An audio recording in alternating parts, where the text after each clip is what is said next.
शुक्ला जी आपके पास। अजय जी, बहुत कुछ चल रहा है इस देश में और उसमें नाम बदलने से लेकर के और चुनाव जल्दी कराने तक के चर्चा हो रही है। राहुल गांधी का अपना अंदाज, अपना स्टाइल है। व्हील प्लान राहुल गांधी कर रहे हैं जिसमें वो पहिए की सवारी, और पहिए मतलब कि स्कूटी की सवारी हमने देख ली, बस की सवारी हमने देख ली, ट्रक की सवारी हमने देख ली, हमने राहुल गांधी को कार की सवारी करते देख लिया, पैदल चलते हुए हम देख लिए। अब हिंदुस्तान में फिर से वो रिक्शा, ऑटो रिक्शा और टू व्हीलर्स इन सब की सवारी करके उनके जीवन यापन, दैनंदिन जो उनकी जो दिनचर्या है उन सबको देखने समझने की कोशिश करेंगे राहुल गांधी। और एक उनकी राजनीति गतिशील है, साफ कही जा सकती है कि पहिए की तरह वो भी गतिशील हो गए हैं।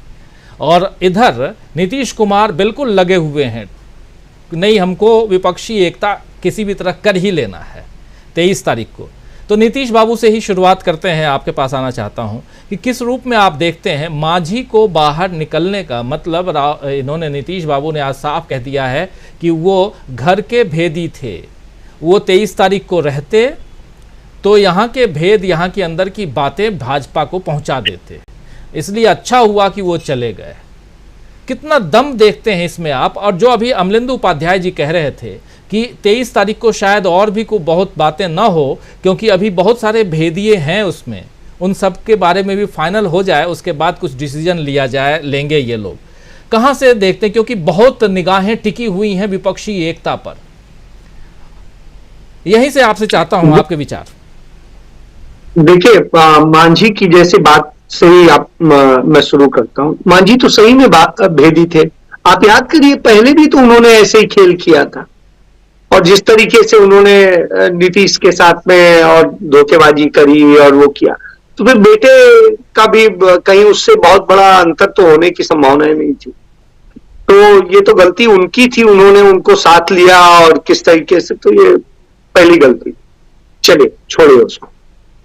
बात आता हूं कि अभी भी बहुत सारी गलतियां हैं। जैसे मैं समझता हूं, अभी जिक्र कर रहे थे अमलेन जी, मैं सदैव कहता आया हूं, आज भी कह रहा हूं कि यदि इस विपक्षी एकता में आम आदमी पार्टी आती है तो वो अपने लिए सबसे बड़ा द्रोही अंदर ही तैयार कर दे, और वो कब क्या खेल कर जाएगा आप कल्पना नहीं कर सकते। जो अपने बच्चों की कसम खा करके झूठ बोल सकता है, जो एफिडेविट दे के झूठ बोल सकता है, उससे आप क्या भरोसा करें?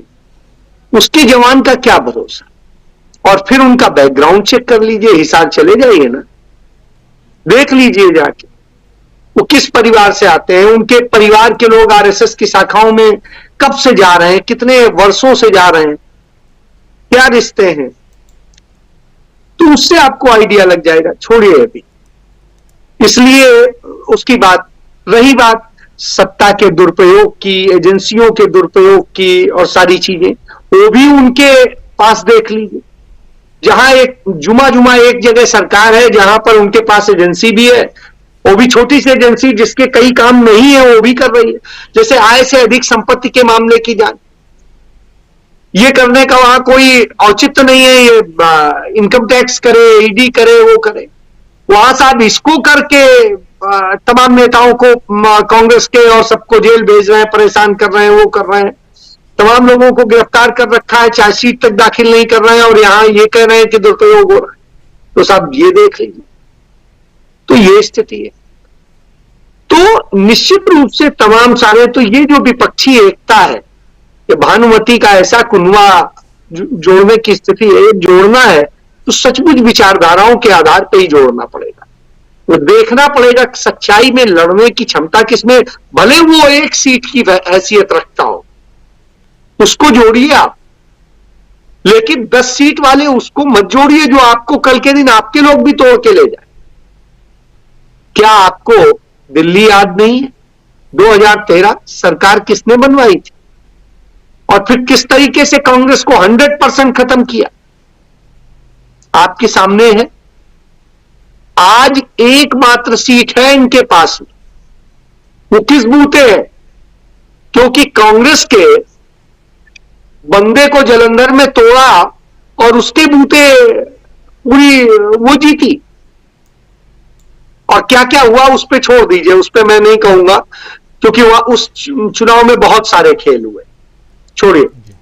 मैं इसके बाद में जिन चीजों की बात कर रहा हूं तो उसमें यह है कि निश्चित रूप से विपक्षी एकता की एक दरकार है, देश को होनी चाहिए, लेकिन उसके साथ साथ यह भी देखना चाहिए कौन लोग इन दिनों में कहां से आए हैं, उनका बैकग्राउंड क्या है, किस तरीके से उनके आरएसएस से कनेक्शन है, दूसरों से कनेक्शन, ये सारी चीजें चेक करनी चाहिए। क्योंकि ये नहीं चेक करेंगे कि सिर्फ हाँ नहीं हाँ जोड़ ले, तो साहब ये कहने को तो एकता फोटो खिंचाने के लिए अच्छी हो जाएगी, लेकिन नतीजे जो आएंगे वो आपको परेशान कर दे। तो इसलिए जरूरत है कि इस पर बड़ा चिंतन होना चाहिए, गहन चिंतन होना चाहिए। आप 2 सीटें कम जीतिए, हार जाइए, लेकिन कम से कम ऐसा व्यक्ति मत रखिए जो आपकी पीठ में ही छुरा भोग दे। तो इसलिए मैं समझता हूं कि इस बात का ध्यान रखने की जरूरत है, और ये रखेंगे तो कुछ नतीजे मिलेंगे। और मैं उतना खतरनाक नहीं मानता हूं भारतीय जनता पार्टी या नरेंद्र मोदी जी को, जितना खतरनाक मैं इन्हें मानता हूं। मैं समझता हूं कि इनसे ज्यादा बुरा तो कोई हो ही नहीं सकता, न देश के लिए न उसके।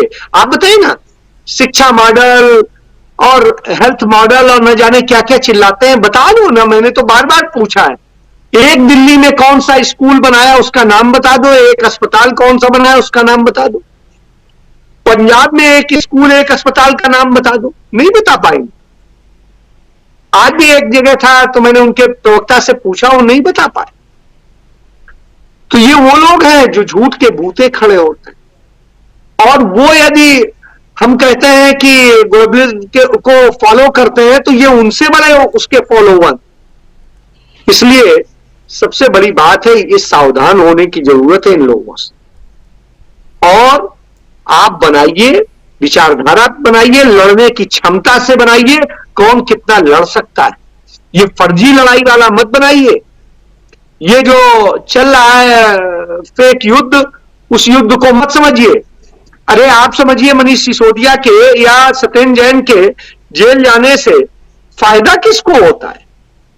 बीजेपी को तो फायदा नहीं हो रहा, लेकिन आम आदमी पार्टी को फायदा हो रहा है, कांग्रेस को नुकसान हो रहा है। और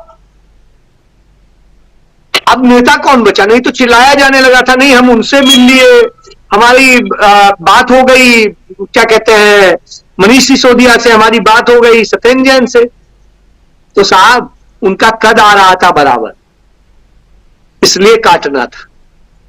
बहुत सारी चीजें हैं, देखिए, तमाशा देखते चलिए किस किस तरीके से